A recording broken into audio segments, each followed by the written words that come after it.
sa Family Feud, kasama po natin ang cast ng GMA series na Sanggang Dikit FR.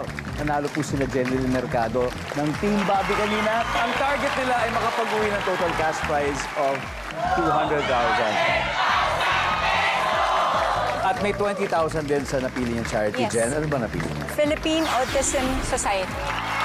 Okay, habang si Lizelle ay nasa waiting area, it's time for Classman. Okay. Good luck. Give me 20 Thank you. seconds on the clock. Eto na.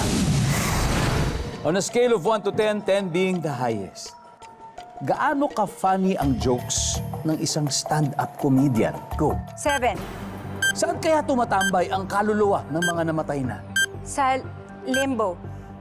Walang pakpak, pero lumilipad. Ha? Pass. Sa gabi, hindi ka makakatulog dahil masakit ang iyong... Ulo. Saan madalas may pila ng sasakyan? GP station. Let's go, Jen. Tignan natin kung ilang points ang nakuha mo. Number 1. With 10 being the highest, gaano ka-funny ang jokes sa isang stand-up comedian? Meron ka ba favorite stand-up comedian? Si Jokoy. Si Siyempre. Jokoy. Of course, of course. Ang sabi ng survey sa 7i. Nice one. Good start. Saan kaya tumatambay ang kaluluwa ng mga namatay na? Ang sabi mo isa, in limbo, di ba? In limbo lang sila. Ang sabi ng survey, meron. Walang pakpak, pero lumilipad, hindi na natin nabalikan. Ang sabi ng survey, siyempre, ayan.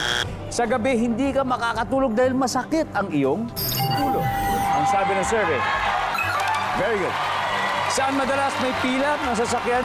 GP station or terminal. Ang sabi ng survey, nice one! Very good, Jack. Very good, very good. Balik na tayo. Let's welcome back Lizelle. Hi, Lizelle. Hello. Good news, Jenilyn, siya ay nakakuha ng 170. Oh my Ibig sabihin, 83 to go. Simpleng-simple lang at this point. Makikita na ng mga manonood ang sagot ni Jenilyn. Kaya pahingi akong 25 seconds on the clock. Ito na. On a scale of 1 to 10, 10 being the highest, gaano ka-funny ang jokes ng mga stand-up comedian? 7.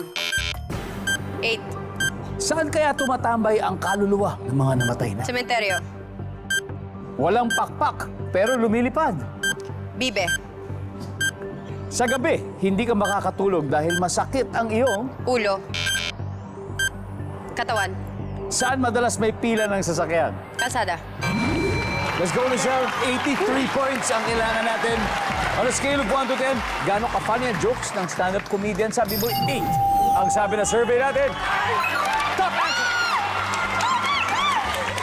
Saan kaya tumatambay ang kaluluwa ng mga namatay na? Ang sabi mo, sa simenteryo. Ang sabi na survey dyan, top answer! 16 to go. Walang pakpak, pero lumilipad. Ang sabi mo yung bibe. Oh, nag-glide lang siya. Glide. Nag-glide lang ang bibe na nakaganon. Ang sabi na survey sa bibe ay... Oh, wala. Okay lang.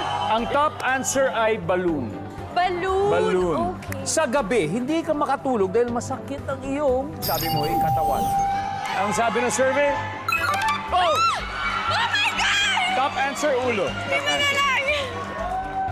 5 points to go. Saan madalas may pila ng sasakyan? Ang sabi mo sa kalsada. Meron! Ang top answer ay jeepney terminal. Nasagot ni Jen.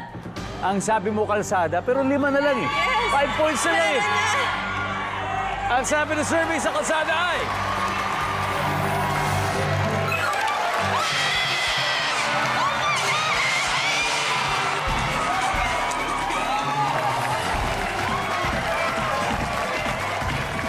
Congratulations! Team Bobby, you have won a total of 200,000 pesos. Congratulations naman. Congrats.